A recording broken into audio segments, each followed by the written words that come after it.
தமிழக வெற்றி கழகத்தின் தலைவர் விஜய் அவர்கள் நேற்று மாமல்லபுரத்துல கரூர்ல உயிரிழந்தவர்களின் குடும்பங்களை சந்திச்சு பேசினாரு. அந்த குடும்பத்தை சேர்ந்தவங்க எல்லாம் நேத்து பேசியிருந்தாங்க. விஜய் அவர்கள் பார்க்கவே சைக்கிள அப்படியே ஒரு மாதிரி மெலிஞ்சு போயிட்டாரு. வந்து எங்க கால்களில் விழுந்து விட்டார், கண்ணீர் மல்க, எங்களை மன்னிச்சிருங்க, என்னைய நான் உங்களை அங்கிருந்து கூட்டிட்டு வந்துட்டேன், என்னால வர முடியாத சூழ்நிலை சொல்லி காலில் விழுந்து அழுதுட்டாரு. ஆறுதல் வாங்க போன இடத்துல நாங்கள் கடைசி ஆறுதல் சொல்ல வேண்டிய நிலைமைக்கு தள்ளப்பட்டுட்டோம் அப்படின்னு சொல்லி அந்த கரூர்ல உயிரிழந்தவர்கள் குடும்பங்கள் நேற்று பேட்டி கொடுத்தாங்க. அந்த உயிரிழந்தவர்கள் குடும்பங்கள்லாம் எதுவும் கேட்கல. அவர் பார்க்க பாவமா இருக்கு. அவரு அவங்க வீட்டுல துக்கம் விழுந்த மாதிரி அவர் அனுசரிச்சுக்கிட்டு சாப்பிடாம ரொம்ப மெலிஞ்சு ஆளே விஜய் மாதிரி இல்ல பார்க்கன்னு ஒரு ஐயாவெல்லாம் பேசுறாரு. நான் இதுல அரசியல் கொள்கை இதெல்லாம் தூக்கி ஓராம போடுங்க, விஜயோட கொள்கை தாவேக்கு அதெல்லாம் நான் வரல. இப்ப அவரு இங்க மாமல்லபுரத்துல கூட்டிட்டு வந்து பார்த்து மன்னிப்பு கேட்டா என்ன, கரூர்ல அவங்க வீட்டுல போய் பார்த்தா என்ன, உனக்கு நீ ஏன் கொந்தளிக்கிற? இந்த அரசியல் பேசுறீங்க, உங்கள்ட்ட கேட்கிறேன், நீ ஏன் கொந்தளிக்கிற கிடந்து? விஜய் ஏன் அங்க போக மாட்டாரா? அங்க ஏன் சிங்கம் புலி இருக்குதான்னு நக்கீரன் அவர்கள் கேட்கிறார். ஏன் ஜெயலலிதா அம்மையார் தூக்கி போட்டீங்க மிதிக்கும் போது இங்க இருந்து பயந்து ஓடுனீங்களே, ஏன் சிங்கம் புலி இருந்துச்சாங்க? விஜய் கேட்கறீங்களே. ஜெயலலிதா அம்மையா விட்டுக்கிட்டு அடிச்சாங்களா இல்லையா? நீங்க பேசின பேச்சுகளுக்கெல்லாம் உங்க அலுவலகத்துல அடிச்சு நொறுக்குவேன் காலி பண்ணி ஓடுனீங்கல்ல ஒளிஞ்சு எல்லாரும். அங்க இன்னைக்கு என்ன சிங்கம் புலி இருந்துச்சாங்க? விஜயை பார்த்து கேட்கறீங்களே. கரூரில் என்ன சிங்கம் புலி இருக்கிறதா? ஏன் விஜய் போகல? கொஞ்சமாச்சும் சென்ஸ் இருக்கு. அவர் தான் சொல்றாங்களா காவல்துறை அனுமதி தரலங்க, நான் திரும்ப இங்க போனேன்னா 37 குடும்பம் ஒவ்வொரு வீடா போறதுல திரும்ப கூட்டம் வந்து ஏதோ ஒண்ணு ஆகுதுன்னு வச்சுக்க, நீ பொறுப்பேத்துக்குவியா? இந்த கதர் இல்ல எல்லாரும், நீ பொறுப்பேத்துக்கிறியா? திரும்ப சொல்றேன், அந்த தாவே கட்சிக்கு ஆதரவாளம் பேசல, விஜய்ன்ற ஒரு நபருக்காக பேசிக்கிட்டு இருக்கோம். சம்பவம் நடந்துருச்சு, அதுக்கு அந்த குடும்பங்களை செஞ்சு அவர் பேசிக்கிட்டு இருக்காரு. இது சரியா தவறான்றதை மட்டும் தான் பேச்சு. சரிதான் அவர் செஞ்சது. அந்த இடத்துக்கு போக முடியல, அவங்கள எங்க சந்திக்கணுமோ கூப்பிட்டு சந்திக்கிறாரு, பேசுறாரு அவங்க கூட உட்கார்ந்து. இதுக்கு மேல அவர் என்னதான் பண்ணணும்? அரசியல் தெரியலங்க. புதுசா ஒருத்தர் வர்றாருங்க, புதுசா வந்து அடிச்சு காலி பண்ணி இன்னும் ஒருத்தன் அவனை ஏன் கத்துக்கட்டுமே தானே கத்துக்கிறாப்புல அரசியல. இப்படி ஒரு ஆரம்பத்திலே இப்படி ஒரு அசம்பாவிதம் நடந்து போச்சு அவருக்கு. அடுத்து என்ன பண்றேன்னு கூட தெரியல. அவருக்கு இரண்டாம் கட்ட தலைவர்கள் எப்படின்னு அவங்களாலே ஹேண்டில் பண்ண முடியல, எல்லாருமே புதுசு. இப்படிப்பட்ட சூழ்நிலையில அவர் மக்கள் சந்திச்சதே பெருசு தானே.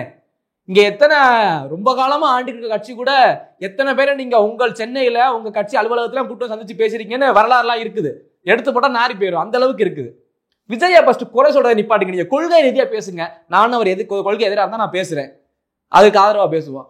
ஒரு இறப்பு, ஒரு சம்பவம் நடந்துருச்சு, அசம்பாவிதம், அதற்கு அந்த மனுஷன் நொந்து போய் இருக்காரு, அதை வச்சு அரசியல் பண்றீங்களே, எப்படி அது? ஏன் சந்திக்கல, கரூர் போகலன்னா உனக்கு என்னடா பிரச்சனை? இப்ப ஏன் பிரச்சனை? உனக்கு என்ன பிரச்சனை சொல்லு.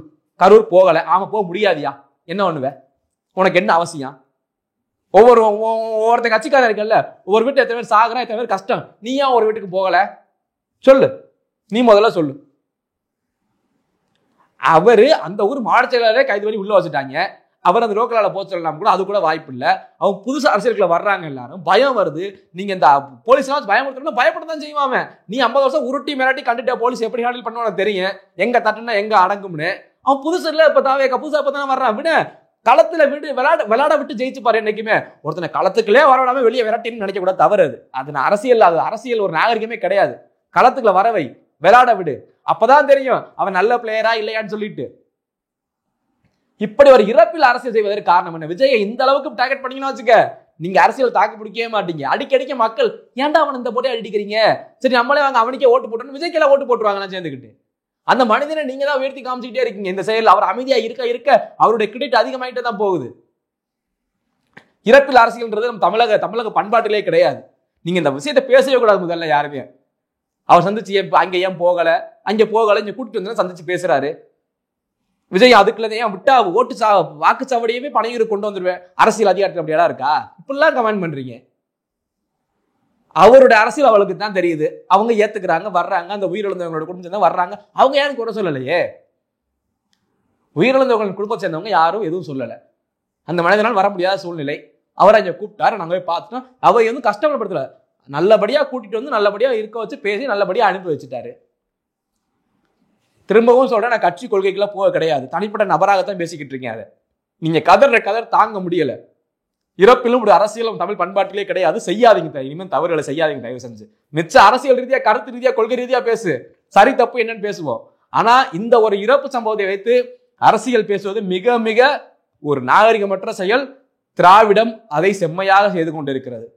தமிழ் தேசியம், தமிழ் பேசக்கூடியவர்கள், தமிழ் பிள்ளைகள் என்று சொன்னீங்கன்னா அந்த டாபிக்கை விட்டுருங்க. இந்த இறப்பு, இந்த கரூர் இறப்பை வச்சு தயவு செஞ்சு பேசாதீங்க. மற்ற எந்த கருத்தினாலும் பேசுங்க, சரி. நம்ம எல்லாம் தமிழர்கள் இன உணர்வோடு அந்த 41 உயிர் இழந்தவர்களின் அவங்களுடைய அந்த இறப்பை கொச்சைப்படுத்திடாம இதை கடந்துருங்க. இதை கடந்து அடுத்த அரசியல் ரீதியா என்னவோ அதை பேசுங்க, அதை பண்ணுங்க. இனியும் இந்த இறப்பை வைத்து அரசியல் பேசாதீங்க. குறிப்பா இந்த விஷயத்தை வச்சு விஜயை டார்கெட் பண்ணாதீங்க. இது அரசியல் அழகே கிடையாது. திரும்ப திரும்ப திரும்ப திரும்ப இந்த ஒரே டாபிக் தான் போகுது விஜய்க்கு எதிராக. நீங்க விஜயை இந்த விமர்சனத்தை வச்சு நாங்க அடிச்சு காலி பண்ணி நினைச்சீங்கன்னா நல்லா தெரிஞ்சுக்க, கிரெடிட் உங்களுக்கு கிடையாது, விஜய்க்கு தான் ஏறிக்கிட்டே இருக்கும். அப்பல போய்கிட்டே இருக்குது. ஒரு செகண்ட் தான் ஆகும். அந்த மனுஷன் என்னடா அரசியல் தூக்கி போட்டு போலாமான்னு கூட பேசியிருக்காரு. ஏமா கட்சியோட கலைச்சிரவா அப்படின்ற அளவுக்குலாம் அந்த வந்த மக்கள்கிட்ட கேட்டிருக்காரு. அப்படி கேட்ட மனுஷன், நீ என்னை இந்த அடி அடிச்சிட்ட, என் தொண்டர்கள் என்னை பார்க்க வந்து நீ காலி பண்ணிட்டு இல்ல ஏதோ ஒரு வகையில். ஏன்னா நான் ஏன் இந்த வார்த்தையை பயன்படுத்தினேன்னா, அங்க போயிட்டு வந்த ஒரு பெண்மணி பேசுறாங்க, நாங்க அங்க விஜயை பார்த்துட்டு வந்தோம், அப்போ அவர்கிட்ட சொன்னோம், என்னை எங்கெங்க அந்த கையால கிழிச்சு விட்டது, என்னை போட்டு அந்த தள்ளி விட்டாங்க, சில பேர்லாம் உள்ள வந்து அதெல்லாம் சொன்னோம் அவர்கிட்ட சொல்றாங்க. அப்ப இந்த சம்பவத்தெல்லாம் பண்ணது யாரு? எவனோ ஒருத்தன் பண்ணியிருக்கான். அதை அங்க பாதிக்கப்பட்டவங்களே சொல்றாங்க. இப்படி இதெல்லாம் விஜய் காதுல வாங்கிட்டு இப்படியெல்லாம் செஞ்சில்ல, ரைட்டா, என் கொள்கை கோட்பாடெல்லாம் அப்படியே தான் இருக்கும், கூட்டணி மட்டும் வச்சுக்கிறேன்னு சொல்லிட்டு ஏடிஎம்கே கூட கூட்டணி போனார்னு வை. தமிழ்நாட்டில் நீ எவன் எத்தனை கட்சி எங்க போய் நின்னாலும் சரி ஒன்றும் பண்ண முடியாது. 234 தொகுதியில 170 இருந்து 180 இடம் சாலிடா அப்படியே ஸ்வீப் பண்ணுவாங்க.